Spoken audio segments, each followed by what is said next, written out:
JPSC digital study channel पर आपका स्वागत है। विद्यार्थियों, आज की क्लास में हम पढ़ेंगे दंत क्षय क्या होता है। दंत क्षय क्या होता है, हम इसके बारे में जानते हैं।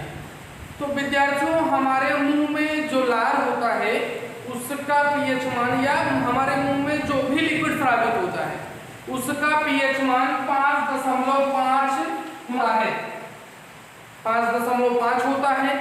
अगर इसका पीएच मान जो है 5.5 से कम हो जाता है, 5.5 से कम हो जाता है, तो हमारा दांत जो है धीरे धीरे क्षय होने लगता है, गिरने लगता है। तो उसी को हम क्या कह सकते हैं, दंत क्षय कहते हैं। दंत क्षय जो है, हमारे मुंह में जो इनेमल होता है वो कैल्शियम फास्फेट का बना होता है। जो इनेमल होता है वह जो है कैल्शियम फास्फेट का बना होता है। और जब ये क्षार जो है, हमारे मुंह का जो पीएच मान होता है वो जैसे कम हो जाएगा, ये इनेमल धीरे धीरे क्या हो जाएगा, खत्म होने लगेगा, या इसका प्रभाव कम होने लगता है, जिसके कारण जो है हमारे दांत गिरने लगते हैं। ये इनेमल या पीएच कम होने का कारण क्या होता है कि हम जो खाना खाते हैं, जिसमें हमारा कुछ मीठा भी होता है, तीखा भी होता है, या ये हमारे मुंह में छूट जाता है, और जो हमारे मुंह में जो बैक्टीरिया होते हैं इसको डीकंपोज करना शुरू कर देते हैं।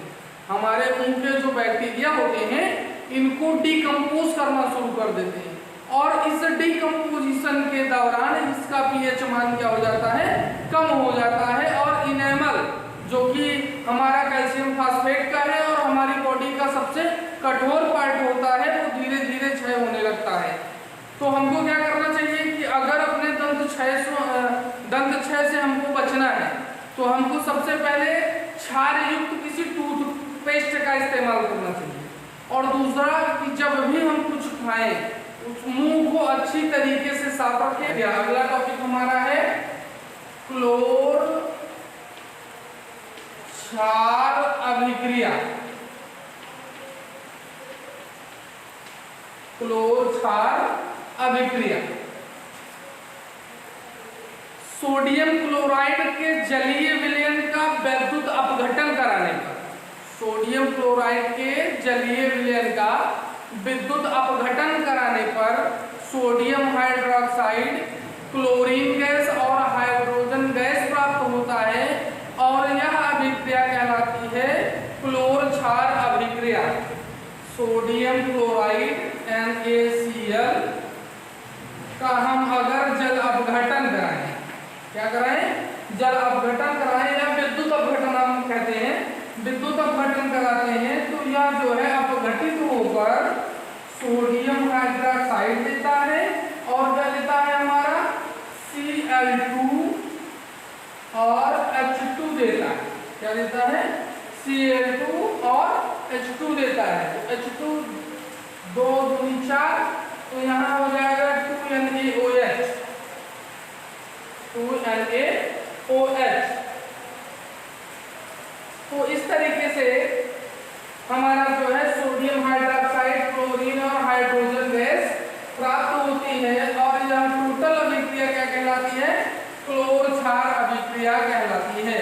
क्लोर क्षार अभिक्रिया कहलाती है, यह अभिक्रिया क्लोर क्षार अभिक्रिया कहलाती है। जब इस जलीय विलयन में हम विद्युत धारा प्रवाहित करते हैं तो एनोड पर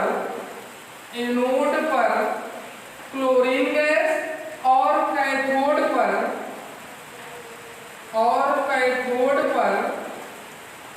हाइड्रोजन गैस निकलती है।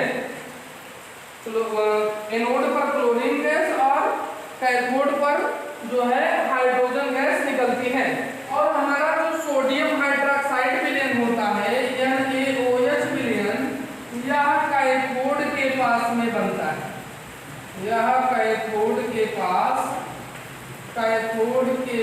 बनता है, कैथोड के पास बनता है। अब हम देखेंगे सोडियम हाइड्रोक्साइड के गुण, NaOH के गुण।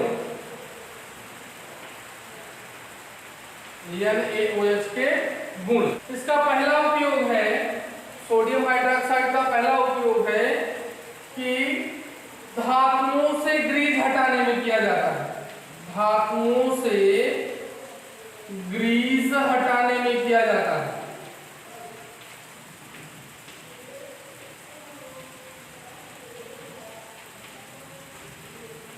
धातुओं से ग्रीस हटाने में किया जाता है। नंबर 2, अपमार्जक बनाने में किया जाता है। अपमार्जक बनाने में हम इसका उपयोग करते हैं। और तीसरा है कागज उद्योग में, कागज उद्योग में सोडियम हाइड्रोक्साइड का प्रयोग किया जाता है।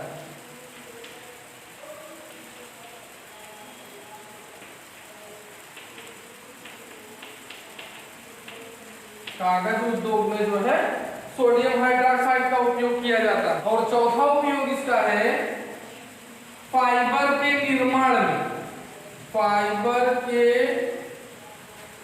निर्माण में उपयोग किया जाता है।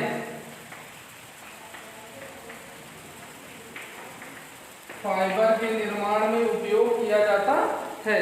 दूसरा है हमारा क्लोरीन के गुण।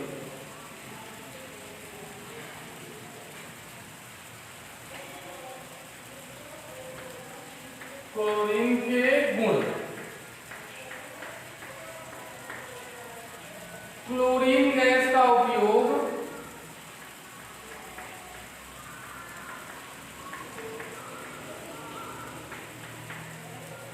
पानी को स्वच्छ करने में किया जाता है।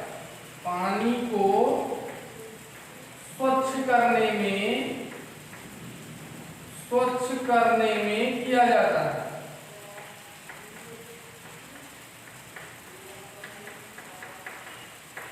पानी को स्वच्छ करने में किया जाता है। दूसरा स्विमिंग पूल में किया जाता है।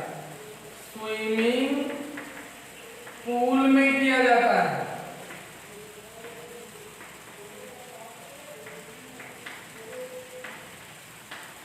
तीसरा है पीवीसी, सीएफसीएस तथा कीटाणुनाशक बनाने में किया जाता है।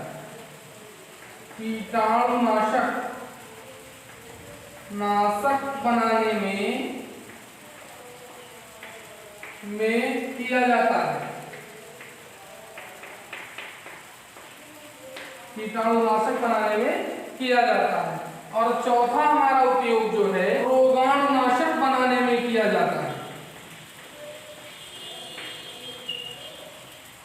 रोगाणुनाशक बनाने में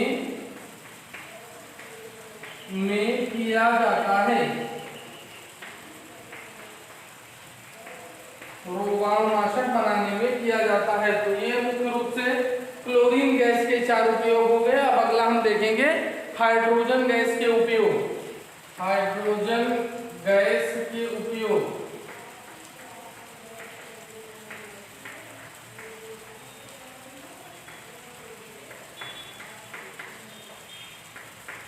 पहला है मरगरीन बनाने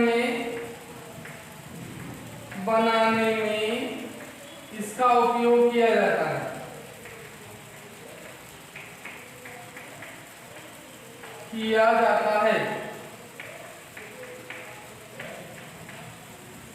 दूसरा है हाइड्रोजन गैस का उपयोग ईंधन के रूप में किया जाता है। ईंधन के रूप में किया जाता है। ईंधन के रूप में किया जाता है। और तीसरा है खाद के लिए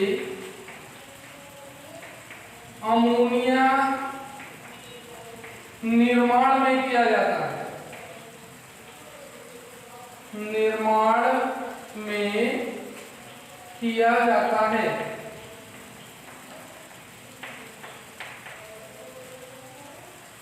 इन 3 जो है उपयोग है, ये हाइड्रोजन गैस के मुख्य रूप से 3 उपयोग जो है किए जाते हैं। विद्यार्थियों, आज की क्लास में बस इतना ही।